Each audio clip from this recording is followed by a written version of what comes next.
జనసేన అధినేత ఆంధ్రప్రదేశ్ ఉప ముఖ్యమంత్రి పవన్ కళ్యాణ్ను ఇక దక్షిణాది రాష్ట్రాల్లో ప్రయోగించడానికి బీజేపీ అధిష్టానం సిద్ధమవుతుందా అంటే అవుననే సమాధానం వినబడుతోంది. రాజకీయంగా జనసేన పార్టీని అడ్డం పెట్టుకుని దక్షిణాదిలో బలపడాలని బీజేపీ పెద్దలు పావులు కదుపుతున్నారు. దక్షిణాదిలో బీజేపీ బలపడాలి అంటే ఖచ్చితంగా పవన్ కళ్యాణ్ తమకు ఆయుధం అనే భావనలో బీజేపీ పెద్దలు ఉన్నట్లు స్పష్టంగా అర్థమవుతోంది.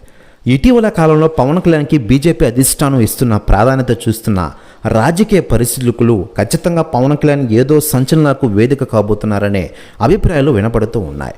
ఇటీవల పవన్ కళ్యాణ్ కేరళ, తమిళనాడు రాష్ట్రంలో హిందూ దేవాలయాలను సందర్శించడానికి వెళ్లారు.